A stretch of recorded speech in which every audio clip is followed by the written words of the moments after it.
Assalamualaikum warahmatullahi wabarakatuh. Halo, sobat semua.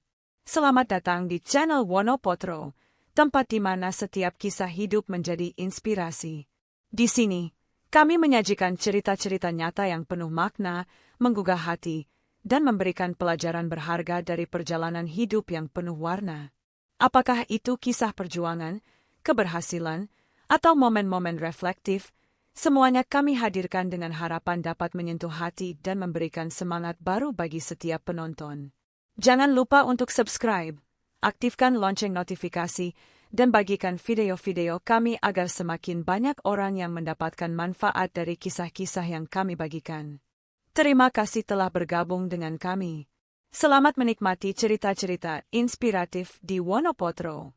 Dengan menyebut nama Allah yang Maha Pengasih lagi Maha Penyayang, kisah ini ditulis sebagai cerminan bahwa kebaikan tidak pernah sia-sia, meski tak selalu langsung berbalas. Jejak Cahaya Pak Sumarnoso mengangkat kisah nyata seorang guru sederhana namun berhati mulia, yang bersama istrinya membesarkan anak-anaknya, baik kandung maupun angkat, dengan cinta dan keikhlasan. Di tengah segala ujian kehidupan, mereka tetap memelihara nilai-nilai kasih sayang, ketulusan, dan tanggung jawab tanpa pamrih. Cerita ini bukan hanya tentang ketulusan seorang ayah, tetapi juga tentang pentingnya menghargai kebaikan sebelum semuanya terlambat. Semoga kisah ini menggetarkan hati, memperkuat iman, dan menyadarkan kita bahwa setiap tindakan baik, sekecil apapun, akan menjadi cahaya yang abadi dalam kehidupan. Di sebuah sudut kota kecil, hidup seorang guru tua yang tak pernah menolak tangan-tangan yang datang meminta tolong. Dari menyambung hidup tetangga yang kelaparan hingga merias pengantin tanpa upah, semua dilakukan tanpa keluhan. Tapi siapa sangka, di balik rumah sederhana yang selalu terbuka itu, tersimpan kisah pengorbanan, cinta tak bersyarat, dan luka yang akhirnya menjadi cahaya. Inilah kisah tentang seorang ayah, yang bahkan hingga napas terakhir anak angkatnya, masih setia membersihkan luka dan meneteskan air mata di sudut-sudut doa. Pagi masih berkabut saat Pak Sumarnoso berangkat dari rumahnya yang sederhana di pinggiran kota Wonosobo. Suara burung-burung kecil di ranting pepohonan seakan mengiringi langkah-langkahnya yang mantap menuju sekolah. Di tangan kirinya tergenggam tas lusuh berisi buku-buku pelajaran dan lembaran tugas siswa. Di tangan kanannya, terselip tasbih kecil yang senantiasa berputar setiap langkahnya berpadu dengan zikir.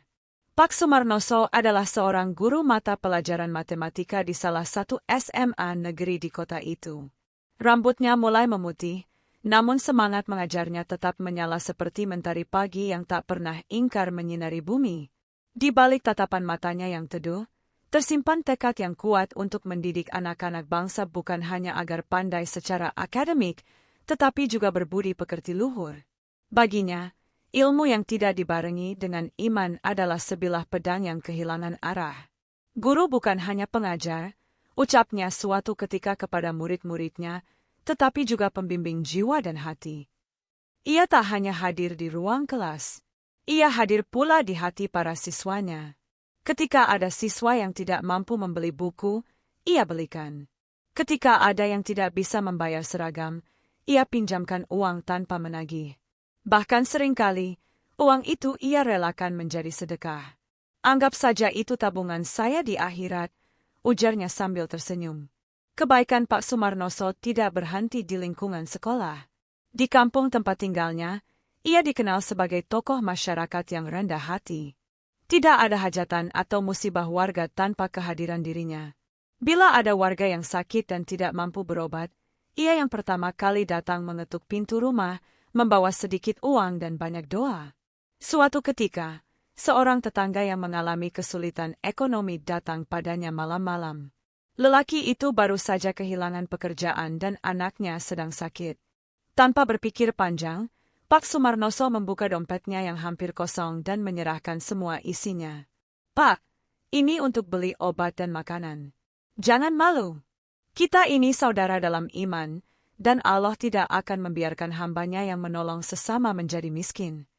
Kebaikan seperti itu sudah menjadi bagian dari hidupnya. Seolah memberi dan menolong adalah napas yang menghidupinya. Ia pernah berkata kepada istrinya, "Bu Kustiah, Selama kita masih bisa makan sepiring berdua, maka masih bisa kita bagi dengan yang belum makan. Bu Kustiah, seorang perias mantan yang juga dikenal baik di lingkungan sekitar, tidak pernah mengeluh. Bahkan ia sering ikut menyumbangkan jasa riasnya tanpa dibayar jika yang menikah berasal dari keluarga tidak mampu. Pasangan itu bagaikan sepasang tangan kanan dan kiri, saling menguatkan dalam kebaikan. Dalam mendidik anak-anaknya pun, Pak Sumarnoso menanamkan nilai-nilai agama dan sosial yang kuat. Ia mengajarkan pentingnya salat tepat waktu, sedekah meski hanya Rp1.000, dan menghormati siapapun, tua atau muda, kaya atau miskin. Tidak heran jika Pak Wiji dan Puspaningsih tumbuh menjadi anak-anak yang sopan, bertanggung jawab, dan peduli terhadap sesama. Dan ketika ia dan istrinya mengangkat Woko, anak yatim piatu dari tetangga yang telah lama meninggal, mereka tidak menganggapnya berbeda. Semua anak adalah titipan Allah, ujarnya suatu hari kepada tetangganya. Kalau Allah menitipkan, tugas kita adalah menjaga, bukan memilah. Pak Sumarnoso tidak mencari pujian atas semua perbuatannya. Ia tidak pernah menyebut dirinya dermawan, bahkan merasa dirinya biasa-biasa saja. Ia hanya meyakini satu hal, bahwa hidup ini hanyalah perjalanan sementara, dan setiap kebaikan adalah bekal pulang yang tidak akan pernah tertukar. Dalam setiap sujud malamnya, ia menangis diam-diam, memohon agar ilmunya bermanfaat, meminta agar setiap anak didiknya tumbuh menjadi orang yang bermanfaat, menjadi mata air di tengah kekeringan zaman. Ia tahu, guru seperti dirinya mungkin tidak akan menjadi orang kaya harta, tetapi ia yakin bisa menjadi orang kaya amal. Ya Allah, bisiknya lirih dalam sujud terakhirnya, jika aku tak sempat melihat hasil dari semua perjuanganku di dunia, izinkan aku melihatnya nanti di surga MU. Di ruang kelas, di tengah-tengah anak-anak muda yang haus akan arah dan panutan, suara Pak Sumarnoso senantiasa menjadi lentera. Suara yang mengajak bukan hanya berpikir, tetapi juga merasa. Suara yang mengingatkan bahwa hidup bukan soal siapa yang paling tinggi jabatan, tetapi siapa yang paling ringan langkahnya saat menuju pertolongan sesama. Dan di luar sana, di sudut kampung kecil itu, rumah sederhana Pak Sumarnoso selalu terbuka, menyambut siapa saja yang datang. Karena di rumah itulah cinta ditanamkan, amal ditebar, dan keberkahan disemai dengan hati yang tak pernah lelah memberi. Langit pagi tampak jernih, dan embun masih menggantung di ujung daun-daun pisang di belakang rumah Pak Sumarnoso. Di dapur kecil yang sederhana, aroma teh melati menguar pelan-pelan, menyatu dengan suara gemericik air dari bak mandi. Di sana, Ibu Kustiah, perempuan paruh baya yang anggun dan bersahaja, tengah menyiapkan sarapan untuk keluarganya. Ia bukan hanya seorang istri yang setia, tetapi juga mitra hidup yang tangguh. Sejak awal menikah dengan Pak Sumarnoso, ia sudah terbiasa menjalani hidup sederhana namun penuh dengan keberkahan. Usahanya sebagai perias mantan dan penyedia persewaan pakaian pengantin bukan semata untuk mencari penghasilan tambahan, tetapi juga sebagai bentuk pelayanannya kepada masyarakat. Yang penting niatnya baik, ucapnya suatu kali kepada seorang tetangga, rezeki akan mengikuti, bukan kita yang mengejarnya. Di kampungnya, Bu Kustiah dikenal bukan hanya karena kepiawaiannya mendandani pengantin, tetapi juga karena ketulusannya membantu banyak keluarga kurang mampu. Jika ada yang ingin menikah tapi tak sanggup menyewa baju pengantin, ia mempersilakan dengan cuma-cuma. Pernah suatu kali, ada pasangan muda datang dengan wajah cemas, membawa kabar bahwa mereka akan menikah namun tak punya uang untuk sewa pakaian. Bu Kustiah hanya tersenyum, lalu berkata, "Insya Allah, Allah akan ganti semuanya. Yang penting niat kalian baik." Keharmonisan rumah tangga Bu Kustiah dan Pak Sumarnoso bukan dibangun dengan kemewahan, tetapi dengan saling pengertian. Mereka saling melengkapi seperti dua sisi mata uang, berbeda namun tak terpisahkan. Ketika Pak Sumarnoso pulang lelah dari mengajar, Bu Kustiah menyambutnya dengan secangkir teh hangat dan senyum penuh ketulusan. Dan ketika Bu Kustiah sibuk rias pengantin hingga larut malam, Pak Sumarnoso tak segan membantu menyiapkan perlengkapan atau mengantar ke lokasi acara. Dari rahim kasih sayang mereka, lahirlah dua anak kandung yang tumbuh dalam nilai-nilai keimanan dan kepedulian, Pawiji dan Puspaningsih. Sejak kecil, keduanya dibiasakan untuk hidup sederhana, menghormati orang lain, dan tidak bergantung pada harta benda. Bahkan saat Pawiji kecil meminta boneka yang mahal, Bu Kustiah dengan lembut menjelaskan, boneka memang bisa dibeli, tapi belajar menunggu dan bersyukur itu jauh lebih mahal harganya. Selain kedua anak kandung itu, mereka juga membesarkan seorang anak angkat bernama Woko. Ia diambil dari keluarga tetangga yang meninggal dunia dalam waktu berdekatan. Ibunya meninggal saat melahirkan, dan ayahnya berpulang sebelum Woko lahir. Saat itu, banyak orang iba, tapi hanya sedikit yang berani mengambil tanggung jawab. Namun Pak Sumarnoso dan Bu Kustiah justru membuka pelukan lebar-lebar. Dia titipan Allah, kata Pak Sumarnoso saat itu. Bukan darah yang membuat kita satu keluarga, tapi kasih sayang dan amanah darinya. Sejak kecil, Woko dibesarkan tanpa pernah merasa bahwa dirinya berbeda. Ia makan di meja yang sama, duduk di pangkuan yang sama, dan dipanggil dengan nama penuh kasih sayang. Bahkan, saat hari ulang tahunnya tiba, meski sederhana, perayaan kecil tetap dilakukan sebagaimana saudara kandungnya. Bu Kustiah selalu memastikan tidak ada celah bagi Woko merasa terasing. Kita tidak tahu apakah kita sedang mengasuh anak yatim yang kelak jadi pintu surga kita, katanya sambil menyuapi Woko yang kala itu masih kecil dan sulit makan. Dalam keseharian, kerjasama antara Pak Sumarnoso dan Bu Kustiah sangat terasa. Mereka bukan hanya pasangan hidup, tetapi juga sahabat perjuangan. Ketika usaha rias pengantin sedang sepi, Pak Sumarnoso menyisihkan sebagian gajinya untuk menutupi kekurangan. Sebaliknya, ketika ia tengah banyak kebutuhan sekolah, Bu Kustiah menawarkan diri membantu dari hasil usahanya. Satu hal yang menguatkan mereka adalah keyakinan bahwa rezeki itu datang dari Allah, bukan dari pekerjaan. Pekerjaan hanyalah jalan, sedangkan yang menentukan hasil adalah ketulusan dan doa. Itulah sebabnya mereka selalu menyisihkan sebagian dari penghasilan, betapapun kecilnya, untuk disedekahkan. Satu hari, saat sedang membersihkan alat-alat rias yang mulai berkarat, Bu Kustiah berkata pada suaminya, "Aku tak takut alat-alat ini rusak atau hilang, asal jangan keikhlasan kita yang rusak. Karena kalau hati kita masih bersih, Allah akan datangkan gantinya." Mereka memang tidak hidup bergelimang harta. Tapi rumah mereka selalu ramai dengan tawa anak-anak, tamu-tamu yang datang dengan hormat, dan doa-doa yang tak putus dari orang-orang yang pernah mereka bantu. Dalam kesederhanaan, mereka menciptakan surga kecil di tengah dunia yang semakin kering oleh kepentingan dan ego. Pawiji dan Puspaningsih tumbuh menyaksikan teladan itu. Keduanya menyaksikan bagaimana ayah dan ibu mereka bekerja bukan semata untuk hidup, tapi untuk menghidupkan nilai-nilai. Itulah sebabnya ketika mereka dewasa dan mulai membangun hidup masing-masing, nilai-nilai itu tetap hidup dalam tindakan dan pilihan mereka. Dan Woko, meski ia tidak pernah tahu bahwa ia bukan anak kandung, kasih sayang yang ia terima membuat hatinya tumbuh tanpa luka. Ia merasa dicintai, dibimbing, dan diberi arah dalam hidup. Namun seperti pelita yang terus menyala, setiap nyala akan ada ujian. Dan seiring waktu, rumah tangga yang tampak kokoh ini pun akan diuji. Tapi semua akan ditunjukkan pada waktu yang tepat, ketika cinta, pengorbanan, dan keikhlasan ditantang oleh kenyataan hidup yang tak terduga. Hari-hari terus berjalan. Usia Pak Sumarnoso dan Bu Kustiah mulai merambat ke senja, tetapi semangat mereka tak pernah surut. Meski uban mulai menyembul di sela rambut, dan langkah tak lagi secepat dahulu, hati mereka tetap lapang dan ringan untuk berbuat kebaikan. Rumah sederhana di sudut kampung itu seolah menjadi tempat persinggahan banyak jiwa. Anak-anak yang pulang sekolah mampir untuk minta nasihat, tetangga yang gelisah datang untuk sekadar bercerita, dan kerabat jauh yang butuh bantuan selalu diterima dengan tangan terbuka. Dalam setiap langkah kehidupan rumah tangga mereka, ada satu prinsip yang tidak pernah diubah.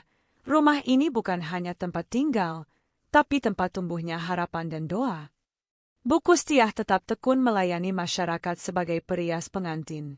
Ia tak hanya merias wajah, tetapi juga memberi ketenangan pada calon pengantin yang gugup, memberi wejangan singkat tentang sabar dan ikhlas dalam berumah tangga, dan bahkan sesekali ikut menangis haru saat prosesi ijab kabul berlangsung.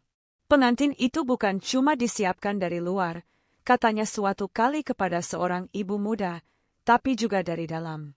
Kalau hatimu bersih, riasan sederhana pun akan tampak bercahaya. Sementara itu, Pak Sumarnoso tetap mengajar di sekolah, menjadi sosok guru yang tak hanya menyampaikan pelajaran, tapi juga membentuk karakter. Murid-muridnya merasa nyaman curhat padanya. Ia tidak pernah merendahkan, selalu memberi waktu, dan pandai menanamkan nilai kejujuran lewat cerita-cerita kehidupan nyata. Ketika ada murid yang terlambat karena membantu orang tua di pasar, ia tak langsung menghukum. Sebaliknya, ia akan bertanya dengan sabar dan mendengarkan dengan penuh empati. Kita tidak tahu beban orang lain.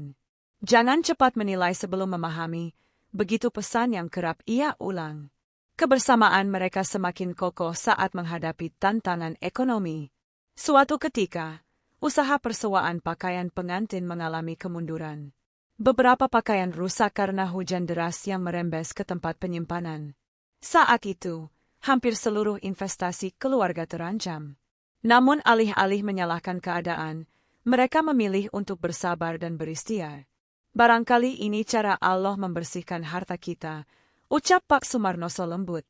Dengan perlahan, mereka memperbaiki kerusakan, membersihkan kembali pakaian yang bisa diselamatkan, dan menjual sebagian barang pribadi agar bisa membeli bahan-bahan baru. Meski berat, mereka menjalani semua itu tanpa keluh. Setiap malam, Bu Kustiah mengajak anak-anaknya berdoa bersama, memohon diberi jalan keluar yang baik. Dalam masa sulit itu, justru kebersamaan keluarga makin terasa. Pak Wiji, yang kala itu sudah mulai belajar merias dari ibunya, ikut turun tangan memperbaiki aksesoris dan merapikan katalog. Sementara Puspaningsih, yang masih SMA, membantu mengatur administrasi dan menata ruang rias. Woko, anak angkat mereka, pun tak ketinggalan. Meski saat itu masih remaja, ia dengan cekatan membantu membawa-bawa perlengkapan saat ibunya mendapat panggilan merias keluar kota. Ia tidak pernah merasa bahwa dirinya hanya anak angkat. Semuanya ia lakukan dengan hati, karena sejak kecil ia sudah menerima kasih sayang yang tak dibatasi oleh darah. Mereka bahu-membahu. Di tengah kekurangan, mereka saling menguatkan. Dan dalam kebersamaan itu, lahirlah keyakinan bahwa keluarga bukan sekadar tentang siapa yang melahirkan, tapi siapa yang membesarkan dengan cinta dan iman. Keharmonisan ini mulai mendapat pengakuan dari lingkungan sekitar. Banyak tetangga yang kagum melihat bagaimana mereka bisa hidup sederhana tapi bahagia. Bahkan ada beberapa pasangan muda yang datang hanya untuk minta nasihat bagaimana menjaga rumah tangga agar tetap hangat. Jangan harapkan pasanganmu selalu sempurna, kata Bu Kustiah kepada seorang istri muda yang menangis karena suaminya keras kepala. Tapi belajar bagaimana kita saling menutupi kekurangan masing-masing. Kalimat itu menjadi mutiara hidup yang terus diwariskan kepada anak-anaknya. Pak Sumarnoso dan Bu Kustiah pun selalu sepakat bahwa anak-anak harus diberi teladan, bukan hanya perintah. Oleh sebab itu, ketika Pak Wiji mulai menunjukkan ketertarikan mendalam terhadap dunia tata rias, Bu Kustiah tidak membatasi.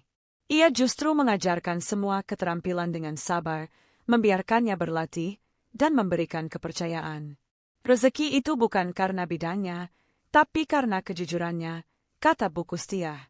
Maka ketika Pak Wiji tumbuh dan membuka usaha sendiri, ia tetap membawa semangat ibunya, jujur, bersih, dan ikhlas. Begitu pula dengan Puspaningsih.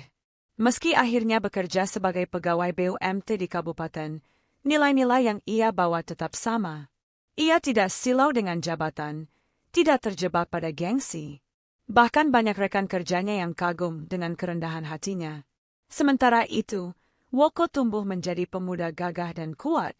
Meski tubuhnya lebih tinggi besar dibanding saudara-saudaranya, tapi hatinya sangat lembut. Ia sopan, santun, dan ringan tangan dalam membantu. Tak heran jika banyak orang menaruh harapan padanya. Sayangnya, seiring bertambah usia, ia mulai merasa berbeda.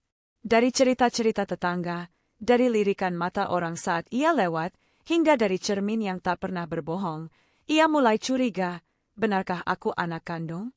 Tapi kecurigaan itu ia simpan. Ia tak ingin menyakiti hati orang yang sudah membesarkannya. Ia tahu betul, apapun yang terjadi, kasih sayang Pak Sumarnoso dan Bu Kustiah tak pernah berubah. Namun, rasa penasaran kadang menyusup diam-diam, terutama ketika ia mulai dewasa dan memiliki keinginan sendiri. Salah satu momen yang menjadi titik balik adalah ketika ia jatuh cinta pada seorang gadis dari daerah pegunungan yang bernama Sarti. Perkenalan itu bermula saat ia bekerja sebagai sopir bus antar kota dalam provinsi. Hari itu langit tampak kelabu. Angin bertiup pelan, membawa aroma tanah basah dari pegunungan. Di dalam kabin bus antar kota yang sederhana, Woko duduk tenang di balik kemudi. Ia bukan lagi remaja polos seperti dulu. Tubuhnya kini kekar, perawakannya tinggi, dan sorot matanya tajam tapi tetap menyimpan kelembutan. Ia telah dipercaya menjadi sopir tetap oleh sebuah perusahaan otobus lokal, dan rutenya melewati jalur-jalur panjang yang berliku, dari kaki gunung hingga ke jantung kota. Setiap kali memulai perjalanan, Woko tak pernah lupa berdoa. Ia menundukkan kepala sejenak, menyebut nama Allah dalam hati, dan memohon keselamatan.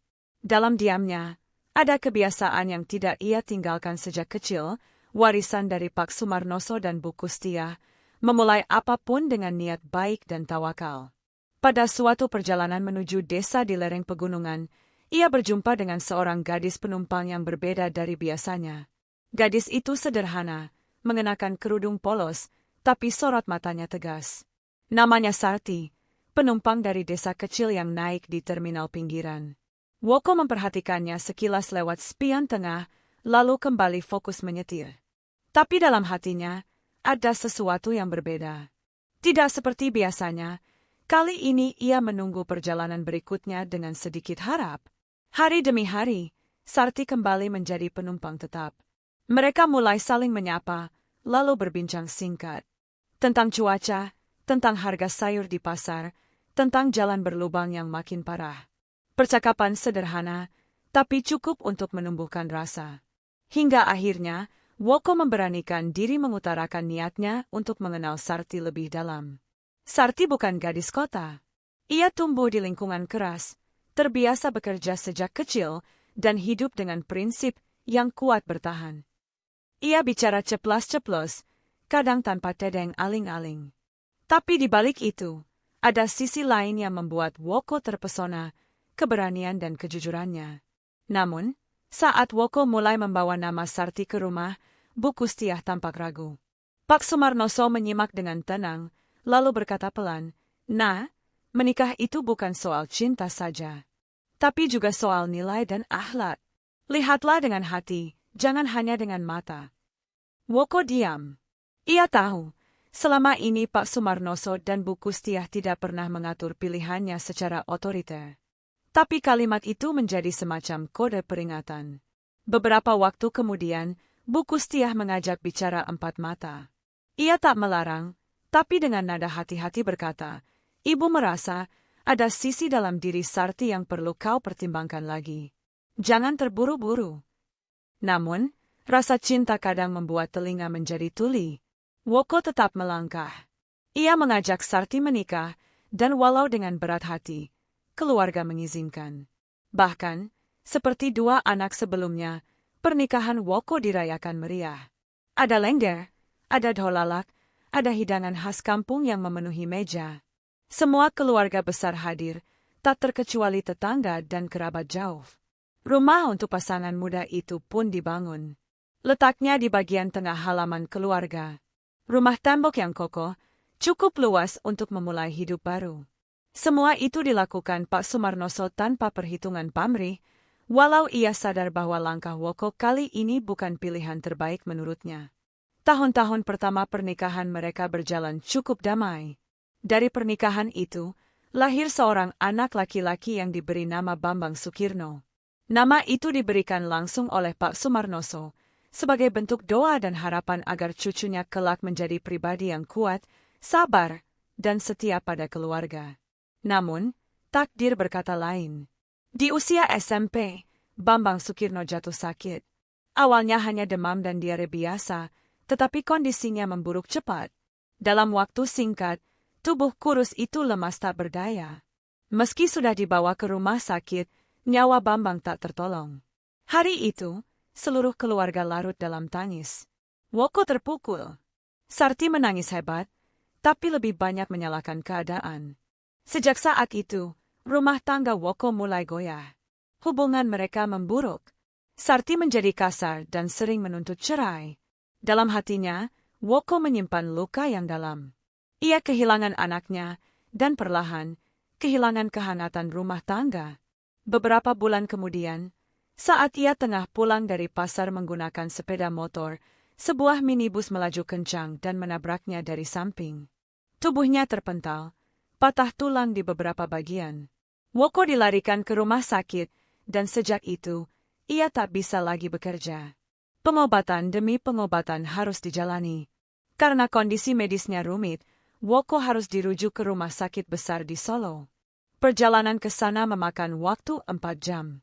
Mobil harus disewa tiap kali kontrol, belum lagi obat dan biaya rawat inap yang tak sedikit. Disinilah ujian terbesar keluarga Pak Sumarnoso dimulai. Sarti, yang semula masih bertahan, mulai menjauh. Ia tak kuat merawat suami yang lumpuh. Akhirnya, ia benar-benar pergi.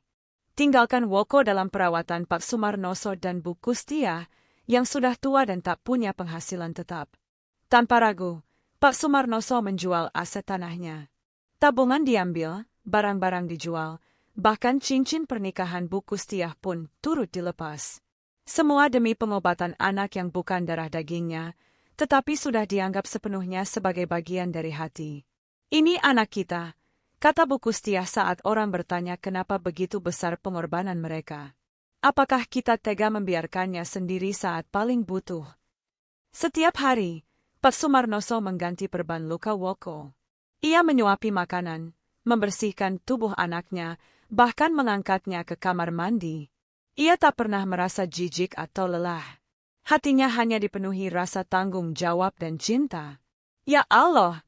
Doa Pak Sumarnoso dalam setiap sujud, kalau ini bagian dari ujian MU, jadikanlah kami hamba yang sabar. Dan jika ini jalan untuk membasuh dosa kami, maka kami ridho. Langit tampak mendung ketika azan subuh berkumandang dari surau kecil di pojok desa. Suara muazin terdengar lirih namun menyentuh kalbu. Di ruang tengah rumah Pak Sumarnoso, seorang laki-laki tua bersarung duduk bersila di atas sajadah, tangannya terangkat, wajahnya tenang. Itulah Pak Sumarnoso, lelaki yang kini rambutnya memutih semua, namun hatinya masih secerah fajar. Pagi itu ia tak langsung beranjak setelah salat. Ia larut dalam doa yang panjang, bisikannya mengalir seperti aliran sungai yang tenang. Di sebelahnya, Bu Kustiah turut berdoa dengan khusyuk. Di rumah yang sederhana tapi syarat berkah itu, waktu seolah berjalan pelan, membawa setiap detik dalam pelukan kesabaran dan keikhlasan. Di dalam kamar, Woko terbaring lemah. Tubuhnya semakin kurus, napasnya kadang tersengal. Sudah bertahun-tahun ia terbaring, tak bisa banyak bicara, tak mampu berdiri apalagi berjalan. Tapi dalam waktu itu pula, ada perubahan besar dalam dirinya. Wajah kerasnya kini berubah teduh. Matanya tak lagi menyimpan amarah atau kesombongan, melainkan kesedihan, penyesalan, dan ketulusan yang datang dari lubuk terdalam. Pak Sumarnoso tiap hari merawat Woko dengan kasih sayang yang tiada tara. Ia tahu bahwa Allah menempatkan cobaan bukan untuk menghukum, tapi untuk membersihkan.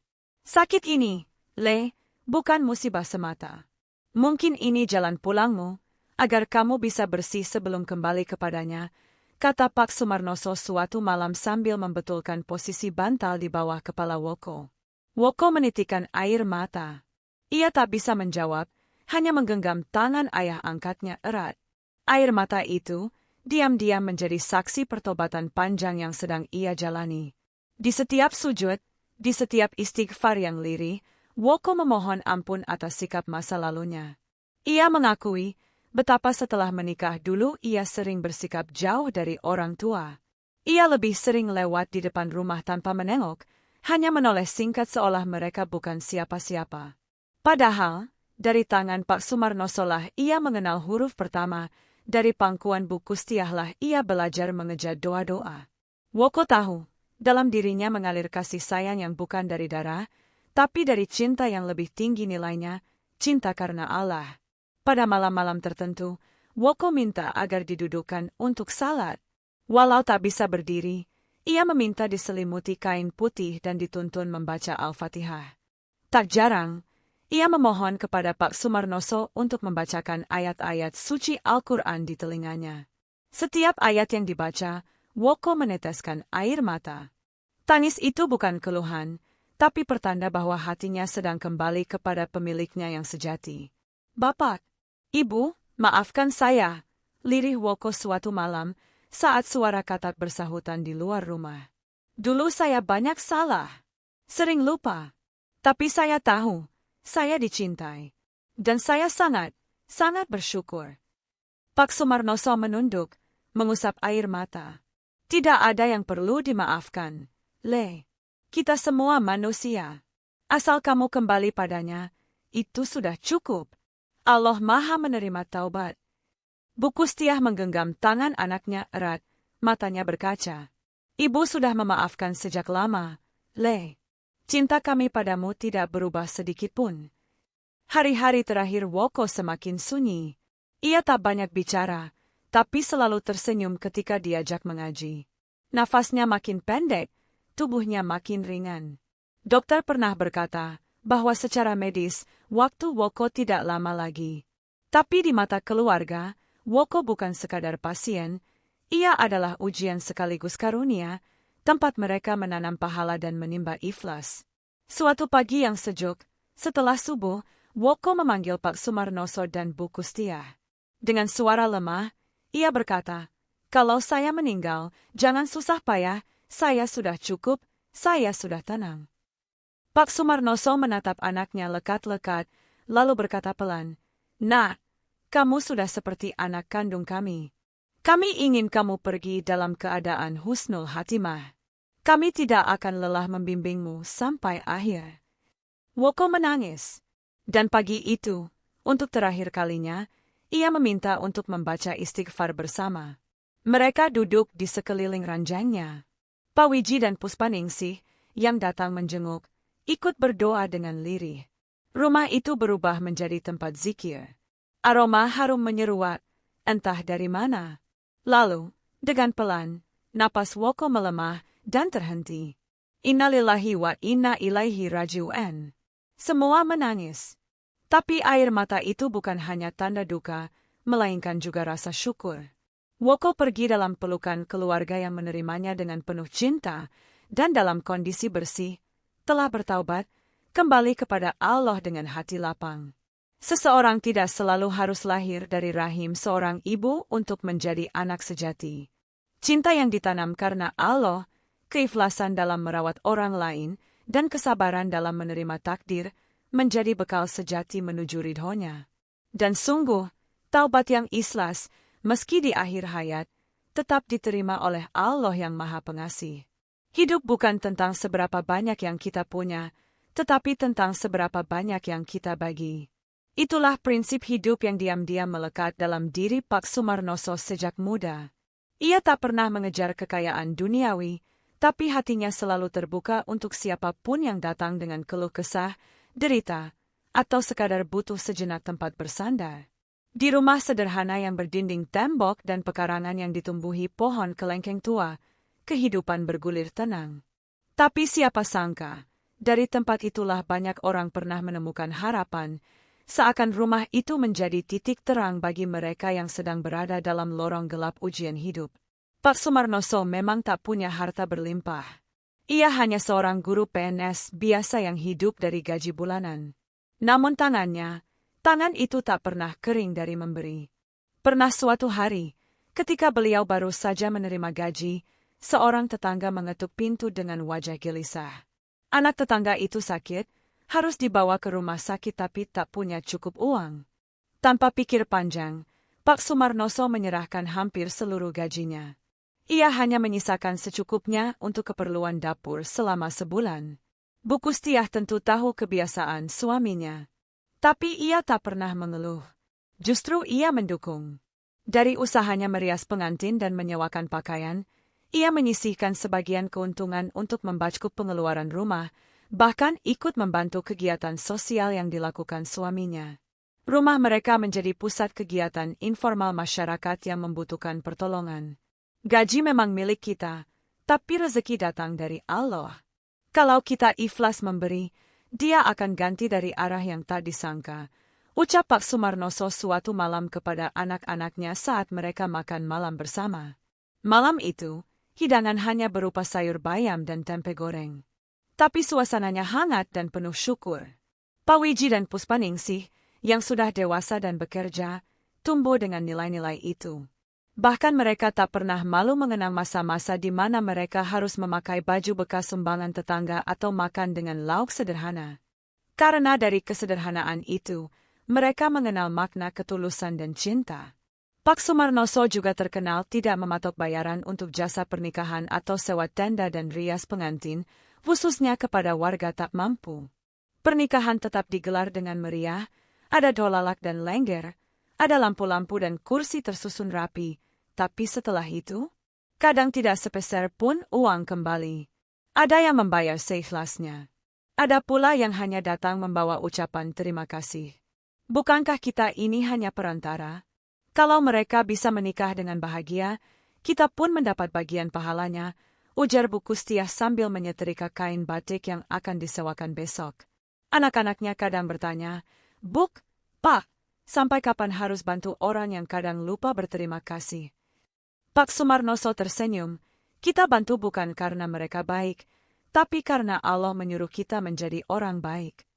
Begitulah, selama bertahun-tahun, Pak Sumarnoso dan istrinya tak pernah berhenti menebar manfaat. Dari bantuan sekolah, biaya pengobatan, biaya nikah, hingga menyumbang untuk perbaikan musyalah dan gotong royong warga.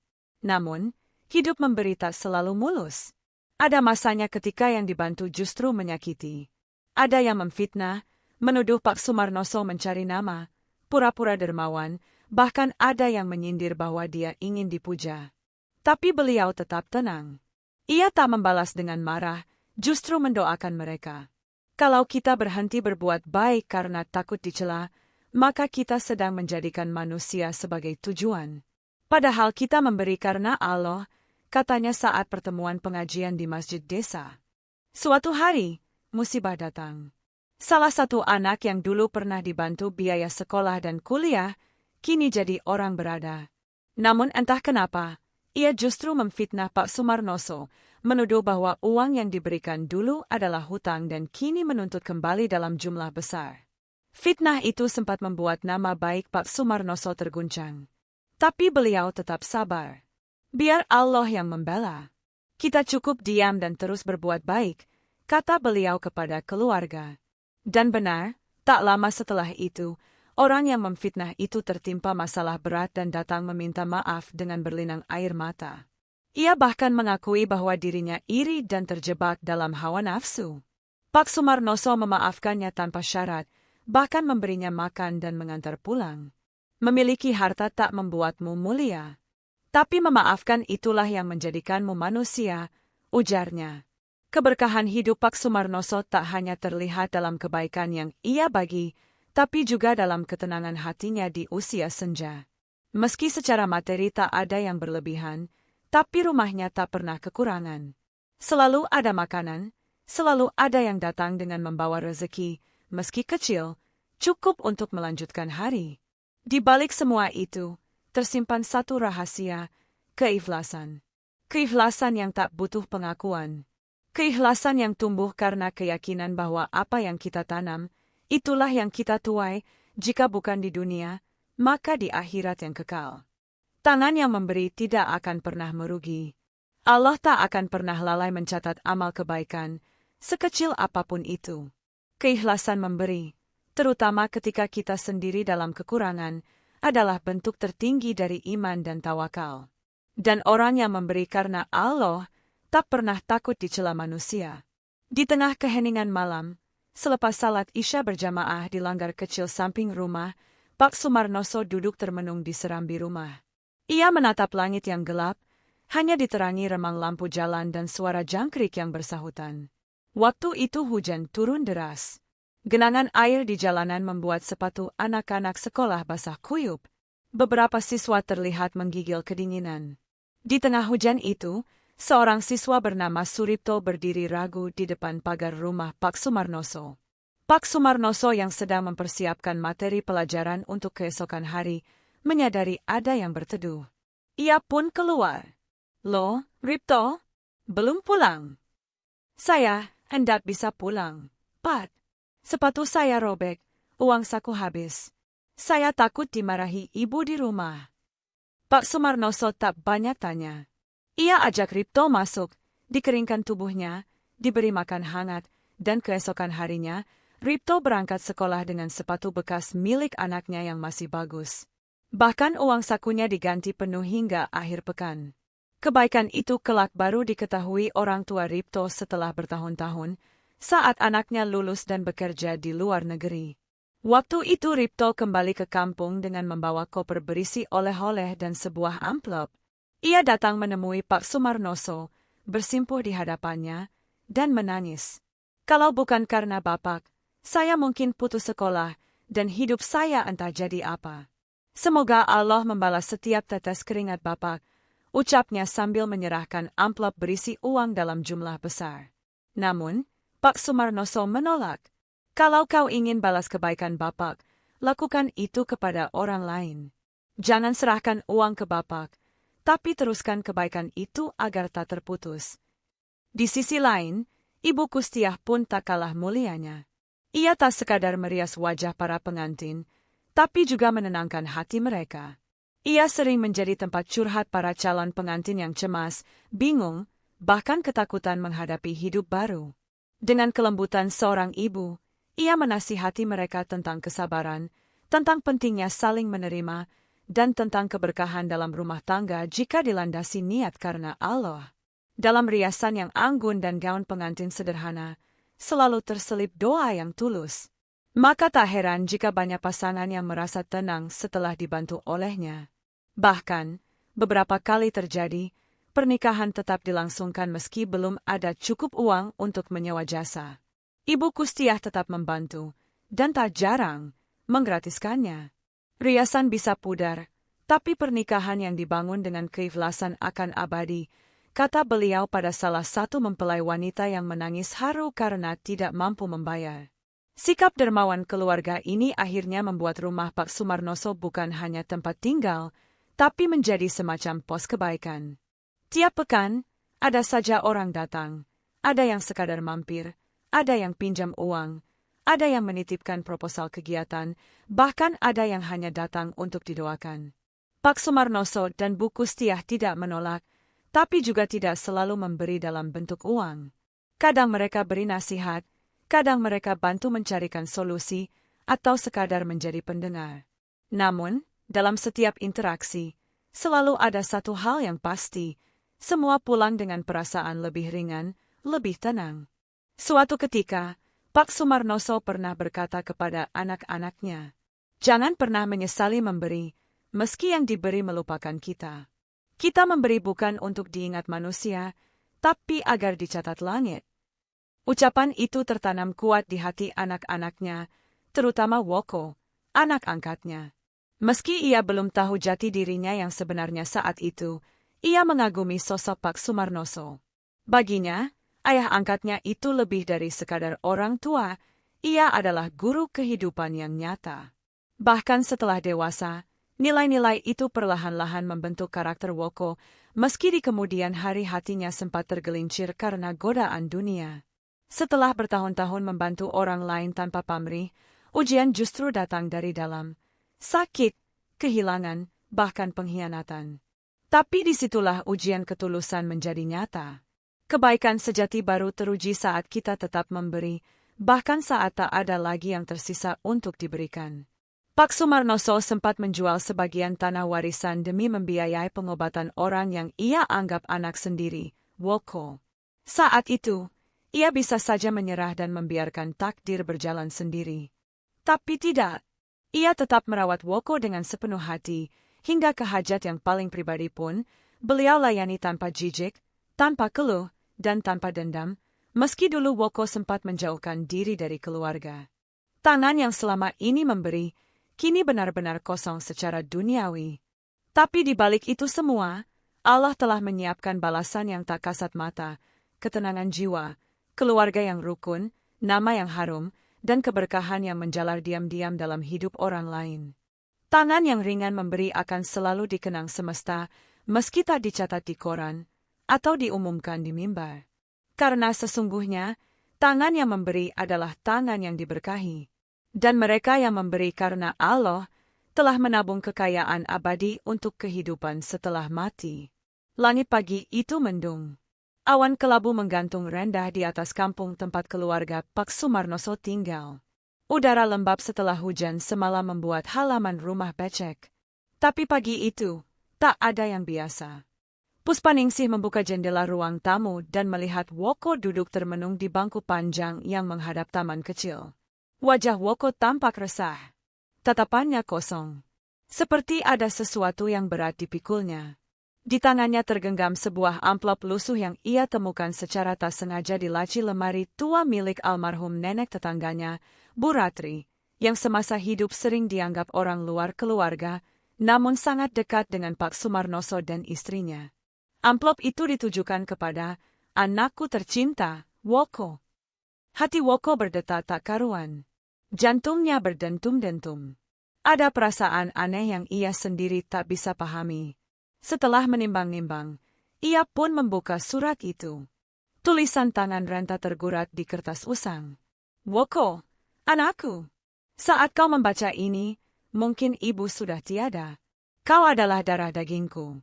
Ayahmu, Pak Giman, meninggal sebelum kau lahir. Ibu pun meninggal tak lama setelah melahirkanmu. Kau kemudian diangkat menjadi anak oleh Sumarnoso dan Kustia, sahabat ibu yang berhati mulia. Mereka mencintaimu, menyayangimu seperti anak kandung mereka sendiri. Jangan pernah merasa kurang. Mereka adalah malaikat yang dikirim Allah untuk menggantikan kami. Jadilah anak yang bersyukur. Hormatilah mereka melebihi hormatmu pada ibu yang melahirkanmu. Karena tanpa mereka, kau mungkin tak mengenal dunia seperti sekarang. Surat itu mengguncang jiwa Woko. Bukan karena kenyataan bahwa ia bukan anak kandung. Tapi karena selama ini, ia tidak pernah tahu, tidak pernah curiga. Bahkan mungkin, ia tidak cukup banyak bersyukur. Ia tumbuh dengan limpahan kasih sayang, dibelikan sepeda saat kecil, difasilitasi sekolah, bahkan saat ia menikah pun diadakan hajatan besar seperti anak kandung, lengkap dengan dolalak dan lengger. Rumah besar pun diberikan.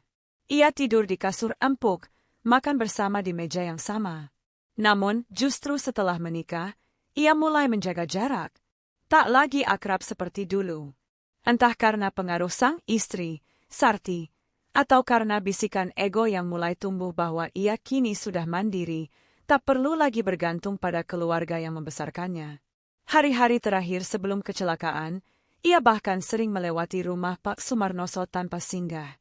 Ada rasa malu yang aneh, seolah ia tak lagi bagian dari keluarga itu.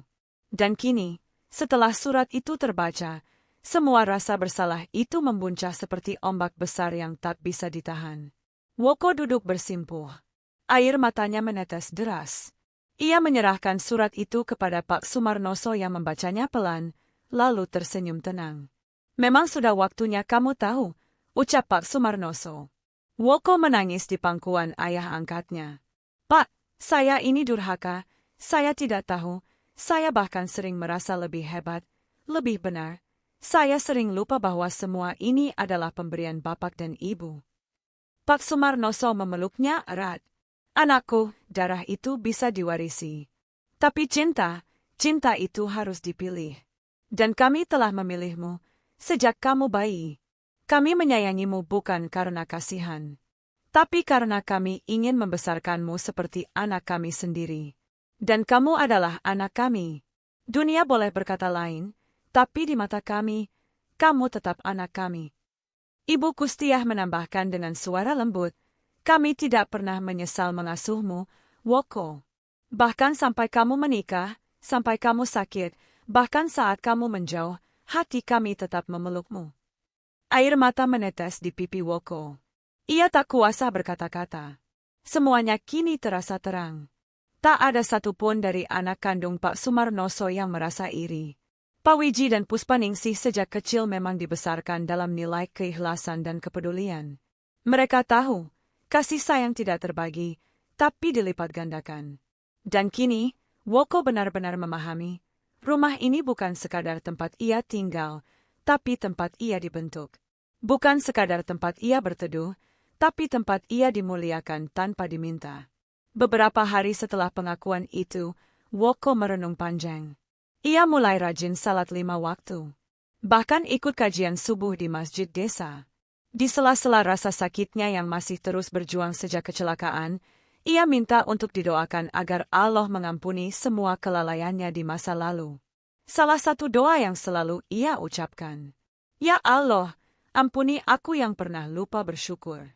Beri aku kekuatan untuk membalas cinta yang telah kuterima dengan ketulusan." Kisah Woko adalah cermin bahwa kasih sayang Allah bisa hadir dalam wujud manusia.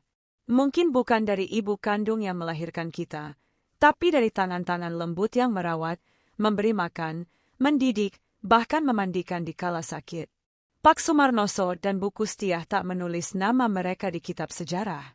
Tapi Allah menulis nama mereka dalam kitab kebaikan, dalam lembar-lembar tak terlihat oleh mata manusia. Dan di rumah sederhana itu, di tengah kampung yang tenang, berkumpul keluarga kecil yang meski tak semuanya terhubung darah, tapi disatukan oleh cinta dan ridho ilahi.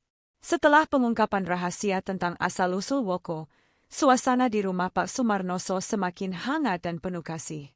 Di tengah keluarga yang saling melengkapi, berdirilah sebuah rumah tembok megah di tengah halaman luas yang sebelumnya hanya berupa lahan kosong. Rumah itu bukan hanya sekadar bangunan, melainkan lambang kasih sayang dan harapan.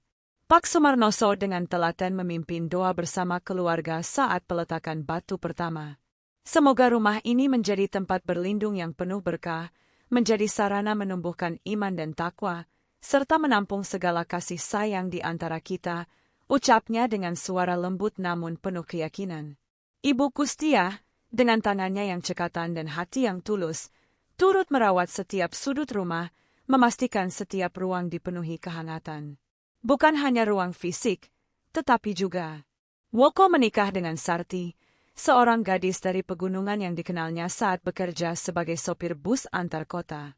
Momen pernikahan mereka disambut meriah oleh keluarga Pak Sumarnoso. Meskipun Pak Sumarnoso sempat memberi nasihat agar Woko lebih berhati-hati memilih pasangan, ia tetap mendukung keputusan anak angkatnya itu. Acara pernikahan diwarnai dengan hiburan campur sari dan lengger yang menggema penuh semangat di halaman rumah tembok. Setiap tawa dan doa yang terlantun adalah bukti dari harapan keluarga agar pernikahan itu menjadi rumah bagi cinta, kesabaran, dan pengertian. Namun, kehidupan berumah tangga tidak selalu mulus. Sifat Sarti yang kadang berbeda dengan nilai yang dianjurkan keluarga Pak Sumarnoso sempat menjadi tantangan tersendiri bagi Woko. Dalam diam, Pak Sumarnoso dan Ibu Kustiah tetap mendoakan agar rumah tangga anak angkatnya itu senantiasa diberkahi dan diberi keteguhan hati. Ketika anak mereka, Bambang Sukirno, lahir, kegembiraan memenuhi rumah. Tapi kebahagiaan itu tak berlangsung lama. Bambang meninggal dunia karena diare saat masih SMP, meninggalkan duka mendalam bagi seluruh keluarga. Kesedihan itu membawa mereka pada pengertian baru tentang ujian hidup. Pak Sumarnoso mengingatkan bahwa segala sesuatu adalah takdir Allah, dan yang harus dilakukan adalah bersabar serta terus memohon pertolongannya. Woko yang sedang menghadapi cobaan rumah tangga dan kehilangan anaknya itu, mengalami masa-masa sulit. Namun dengan dukungan keluarga besar dan nilai-nilai agama yang diajarkan Pak Sumarnoso, ia belajar untuk menerima kenyataan dengan lapang dada. Bencana lain datang ketika Woko mengalami kecelakaan parah. Tabrakan motor dengan minibus mengakibatkan patah tulang dan memaksa Woko menjalani perawatan intensif di Solo selama berbulan-bulan. Biaya yang besar, perjalanan yang melelahkan, dan kondisi Woko yang kritis menjadi ujian berat bagi keluarga Pak Sumarnoso. Meski demikian, Pak Sumarnoso tetap tabah. Bahkan demi pengobatan Woko, beliau harus melepas sebagian aset tanah yang dimiliki. Selama masa perawatan, Woko mendapatkan perawatan penuh kasih sayang dari Pak Sumarnoso. Beliau melayani anak angkatnya itu dengan sabar dan tulus, mulai dari kebutuhan medis hingga hal paling pribadi sekalipun. Di tengah kesakitan dan ujian berat yang dihadapi, Woko menyadari kesalahan-kesalahannya. Ia mulai membuka hati dan memohon ampun atas sikapnya yang pernah menjauh dan melupakan jasa keluarga Pak Sumarnoso. Di detik-detik terakhirnya, Woko berulang kali meminta maaf. Ia tobat dan berjanji untuk menjadi insan yang lebih baik jika masih diberi kesempatan. Meski ajal menjemput, pengakuan dan tobatnya menjadi saksi bahwa rahmat Allah senantiasa terbuka bagi hambanya yang mau kembali. Pak Sumarnoso dan Ibu Kustiah pun mengajarkan keluarga bahwa setiap insan punya kesempatan untuk kembali ke jalan yang benar, tak peduli seberapa jauh ia tersesat. Rumah tembok yang syarat doa itu bukan hanya bangunan fisik, tapi simbol perjalanan spiritual sebuah keluarga yang penuh ujian dan rahmat. Di dalamnya tersimpan pelajaran tentang keikhlasan, pengorbanan, dan pengampunan, nilai-nilai luhur yang mengikat setiap anggota keluarga untuk terus berbuat baik dalam suka dan duka. Waktu berjalan perlahan namun pasti di rumah Pak Sumarnoso. Meski duka atas kepergian Bambang Sukirno dan Woko masih menggelayuti hati keluarga, namun cahaya iman dan harapan tetap menyala di dalam dada mereka. Bagi Pak Sumarnoso, setiap ujian yang datang adalah ladang pahala dan kesempatan untuk memperteguh keyakinan kepada Allah. Allah tidak membebani seseorang melainkan sesuai dengan kesanggupannya. Kalimat ini selalu menjadi penguat bagi Pak Sumarnoso dan keluarganya dalam menjalani hari-hari penuh tantangan. Setelah kepergian Woko, Pak Sumarnoso sering mengajak keluarga berkumpul dan mengaji bersama. Momen tersebut bukan hanya menjadi saat belajar ilmu agama, tetapi juga menjadi waktu untuk saling menguatkan hati dan memperbaiki diri. Tiap bait ayat suci yang mereka baca, setiap doa yang mereka panjatkan, menumbuhkan ketenangan dan keikhlasan. Puspaningsih, sebagai anak perempuan yang kini telah dewasa dan berkarir di BUMT, merasa bahwa nilai-nilai agama yang ditanamkan sejak kecil oleh orang tua menjadi pilar kekuatan dirinya dan saudaranya dalam menghadapi kehidupan. Pak Sumarnoso percaya bahwa setiap kejadian, baik maupun buruk, merupakan ujian dari Allah yang bertujuan mengangkat derajat hambanya. Dalam khutbah dan kajian yang beliau hadiri, beliau sering mengingatkan bahwa sabar dan syukur adalah kunci utama meraih ridho Allah. Ia juga mengajarkan bahwa memaafkan kesalahan orang lain, bahkan yang paling berat sekalipun, adalah bukti iman yang sesungguhnya. Sebab, manusia tidak pernah luput dari dosa dan hilaf.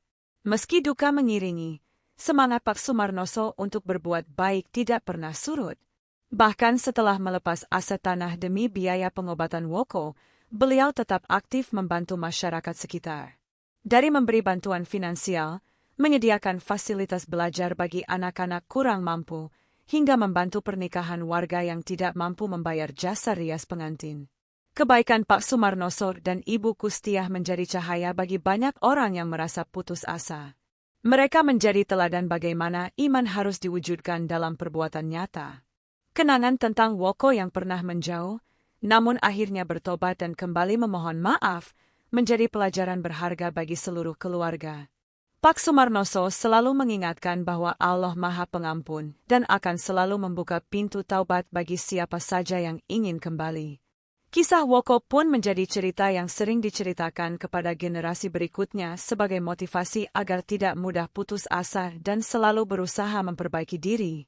Dalam doanya, Pak Sumarnoso memohon agar keluarganya selalu diberikan kekuatan dan keberkahan, agar senantiasa mampu menjalani hidup dengan penuh ketakwaan dan kasih sayang. Ia yakin bahwa setiap luka dan duka akan berakhir dengan kebahagiaan di dunia dan akhirat bagi mereka yang sabar dan tawakal. Keluarga ini pun terus berjalan dengan sinar iman yang tak pernah padam, menjadi cahaya di tengah kelamnya dunia, menebar kasih dan manfaat bagi sesama. Waktu terus bergulir dengan membawa berbagai cerita dan pelajaran bagi keluarga Pak Sumarnoso. Setelah melewati masa-masa penuh ujian dan duka, kini mereka mulai menata kembali harapan dan merajut masa depan yang lebih cerah. Pak Sumarnoso meyakini bahwa segala yang terjadi adalah bagian dari rencana Allah yang maha bijaksana. Dalam sebuah doa yang sering beliau panjatkan, Pak Sumarnoso selalu memohon agar keluarganya senantiasa diberi hidayah dan kekuatan untuk berbuat kebaikan, serta dimudahkan jalan dalam menghadapi segala cobaan. Sebab baginya, hidup adalah ladang amal yang harus dijaga dengan iman dan takwa. Kehangatan keluarga yang selama ini menjadi pelindung dan sumber kekuatan kini semakin diperkuat. Pak Wiji, yang telah meniti karir sebagai ibu perias pengantin dan pengelola usaha persuaan perlengkapan pernikahan, berperan aktif membantu meringankan beban keluarga. Suaminya yang bekerja di BUMT juga turut mendukung setiap langkah keluarga dalam menjaga silaturahmi dan ukhuwah. Puspaningsih yang bekerja di BUMT di kabupaten juga tak henti memberikan perhatian dan dukungan kepada orang tua dan saudara-saudaranya. Rasa syukur mereka selalu mengiringi setiap kegiatan, menjadikan kerja dan usaha sebagai ibadah yang mendekatkan diri pada Allah. Pak Sumarnoso dan Ibu Kustiah semakin giat menanamkan nilai-nilai agama dan kebaikan dalam setiap langkah kehidupan anak-anaknya. Mereka percaya bahwa pendidikan agama bukan hanya menjadi bekal dunia, tetapi bekal utama untuk kehidupan akhirat yang abadi. Dalam keluarga mereka, tradisi mengaji bersama, salat berjamaah, dan saling mendoakan menjadi kebiasaan yang tak pernah terlewatkan. Dengan begitu, tali kasih dan iman semakin kuat dan kokoh menghadapi segala gelombang kehidupan. Semangat beramal tidak hanya berhenti di lingkungan keluarga. Pak Sumarnoso dan Ibu Kustiah terus berusaha membantu masyarakat sekitar yang kesulitan, baik dalam bentuk materi maupun bimbingan spiritual. Mereka percaya bahwa menolong sesama adalah wujud syukur atas nikmat Allah yang tiada tara. Bahkan jasa perias pengantin pun sering mereka gratiskan kepada yang tak mampu, sebagai bentuk amal jariah yang pahalanya terus mengalir. Mereka menaruh harapan besar kepada cucu dan generasi penerus untuk terus menjaga warisan kebaikan dan keimanan. Setiap langkah diisi dengan doa agar anak cucu mereka tumbuh menjadi pribadi yang soleh, berbakti kepada orang tua, dan bermanfaat bagi masyarakat luas. Pak Sumarnoso mengingatkan bahwa hidup di dunia hanyalah sementara, dan yang paling penting adalah bekal yang dibawa menuju akhirat. Oleh karena itu, setiap perbuatan baik harus dilandasi niat ikhlas dan kesungguhan hati. Dalam kebersamaan dan keimanan, keluarga Pak Sumarnoso merangkai mimpi dan harapan. Mereka sadar bahwa jalan menuju ridha Allah tidak mudah, tetapi dengan keteguhan iman dan keikhlasan, setiap langkah akan diberkahi dan dimudahkan. Di penghujung perjalanan kehidupan yang penuh liku dan ujian, keluarga Pak Sumarnoso berdiri teguh dengan iman dan ketakwaan. Kisah mereka bukan hanya tentang suka duka dunia, melainkan tentang bagaimana cahaya agama dan nilai-nilai luhur dapat menerangi jalan, bahkan dalam kegelapan paling pekat sekalipun. Pak Sumarnoso selalu meyakini bahwa setiap peristiwa, baik yang menyenangkan maupun yang menyakitkan, adalah bentuk kasih sayang Allah yang ingin menguji dan menyucikan hambanya. Dalam sabar dan syukur, ada pahala yang tiada ternilai harganya. Seluruh keluarga, dari Pak Wiji, Puspaningsih, hingga anak angkat mereka Woko yang telah tiada, tetap hidup dalam kenangan dan doa. Kasih sayang yang tak terbatas melampaui batas darah daging, menjadi pengikat batin yang tak terpisahkan. Pak Sumarnoso dan Ibu Kustiah, dengan segala ketulusan, telah mengajarkan bahwa keluarga bukan hanya tentang ikatan darah, melainkan ikatan hati dan iman. Mereka mengajarkan untuk selalu berlapang dada, memaafkan, dan menebar kebaikan tanpa pamrih. Melalui kisah hidup mereka, tersimpan hikmah mendalam. Kesabaran adalah kunci utama menghadapi segala ujian. Pengorbanan, meskipun berat, akan membawa berkah. Tobat dan pengampunan adalah pintu rahmat Allah yang selalu terbuka. Kasih sayang dan keikhlasan mampu menyatukan dan menyembuhkan hati yang terluka. Pak Sumarnoso selalu mengingatkan anak-anaknya, dan siapa saja yang mendengarkan kisahnya, bahwa hidup ini hanyalah sementara. Segala amal perbuatan baik, sekecil apapun, akan menjadi bekal yang berharga di akhirat kelak. Meski beliau telah menua, semangat mereka tak pernah padam. Mereka terus mengajak masyarakat sekitar untuk memperkuat ukhuwah Islamiyah, menebar kebaikan, dan menjaga amanah hidup dengan penuh tanggung jawab. Cahaya yang mereka pancarkan telah menular ke anak-anak dan cucu-cucu, menjadi warisan spiritual yang abadi. Jejak kebaikan mereka terus menginspirasi banyak orang untuk hidup dengan penuh keimanan dan kepedulian. Di akhir kisah ini, kita belajar bahwa hidup bukan tentang kesempurnaan, melainkan tentang perjalanan memperbaiki diri, berbagi kasih, dan selalu kembali kepada Allah. Setiap langkah adalah bagian dari ibadah, setiap ujian adalah ladang pahala, dan setiap doa adalah jembatan harapan. Semoga kisah Pak Sumarnoso dan keluarganya menginspirasi kita semua untuk menjadi pribadi yang lebih sabar, dermawan, dan selalu menebar cahaya kebaikan dimanapun kita berada.